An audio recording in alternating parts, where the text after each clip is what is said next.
माह सयाम के बड़े मुबारक लम्हात चल रहे हैं। हो सकता है कल आखिरी सहरी हो या फिर इसके बाद एक सहरी और नसीब हो जाती है, तो अभी ये 2-3 दिन बाकी है।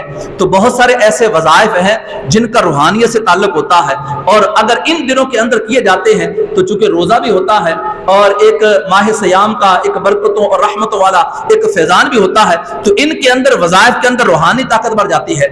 मैं सबसे पहले आपके सामने एक ऐसा विर्द बयान करता हूँ कि अगर आप माल में तंगी महसूस करते हैं, आपके माल में तंगी है, बरकत नहीं है, और आप चाहते हैं कि मेरे माल में अल्लाह करीम की रहमत से बरकत आ जाए, माल की जो बरकत होती है वो थोड़ा भी हो तो फिर ये कसीर हो जाता है, अगर माल में बरकत नहीं तो फिर वो कसीर भी हो तो कलील हो जाता है।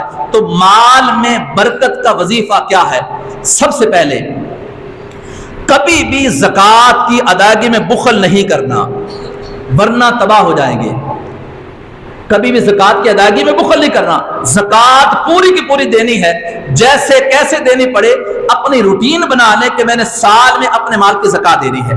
आप माल की ज़कात देते हैं, पहला आपने शरीयत का हुक्म पूरा कर लिया, अब तंगी और दुश्वारी और परेशानी महसूस करते हैं तो कोशिश करनी है इशा की नमाज के बाद, जी हाँ, इशा की नमाज के बाद आपने ये 5 तस्बीह करनी है, या मुसब्बिबल असबाब, या मुसब्बिबल असबाब, या मुसब्बिबल असबाब, या मुसब्बिबल असबाब। हो सके तो आजी और इनकिसारी के लिए नंगे सर कर लें, अगर नहीं तो सर पे भले टोपी रखे। या मुसब्बिबल असबाब 5 तस्बीह आपने कर लेनी है। 5 तस्बीह करने के बाद सलातुल हाजत के नफल पढ़ने हैं। सलातुल हाजत की नियत क्या करनी है कि या अल्लाह मुझे हर किस्म की आफत बलिया से महफूज फरमा और माल की तंगी और बेबरकती से महफूज फरमा।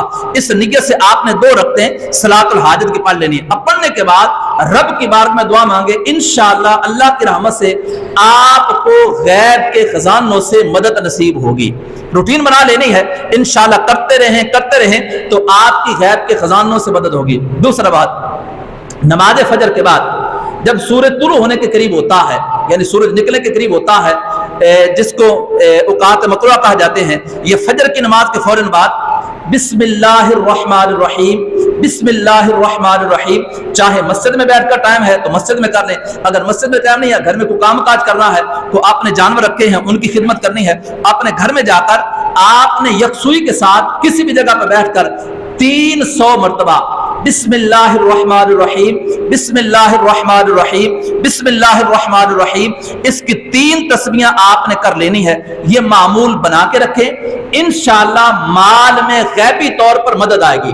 ये तो आपने आम रूटीन में करना है। फिर आपको जरूरत पेश आती है कि जनाब बच्चे बड़े हो रहे हैं, मकान बनाना है, आपके पास अपनी सवारी नहीं है, दिल के अंदर तमन्ना है कभी इसके मांगते कभी उसकी, अल्लाह करे मुझे अपनी रहमत के खजानों से सवारी अता फरमाए। कोई ऐसी जरूरत पेश आ जाती है, आप ये विर्द करते हैं और बेटे की शादी है, बेटी की शादी है, या कोई ऐसी माली जरूरत पेश आ गई कि जिसमें आपको मुश्किलात का सामना है, ये तवात्तुर के साथ ये विर्द जारी रखें। या मुसब्बिबल असबाब 500 मरतबा इशा के बाद, और बिस्मिल्लाहिर्रहमानिर्रहीम सुबह फजर के बाद, सूरज निकलने से पहले या सूरज निकलने के करीब 3 तस्बीह। उसके बाद जब को खास जरूरत पेश आती है, ये तवज्जो से सुनने वाली बात है, खास को मौका आ गया, आप कहते हैं कर्ज का सहारा भी ना लेना पड़े और मेरा काम ऐसे ही हो जाए, उसके लिए ये विर्द याद कर लें,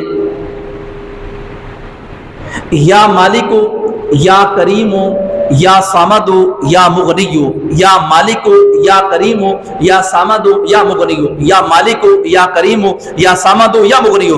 जिस महीने आपने काम करना है उससे पहले आप इसका आगाज कर दें।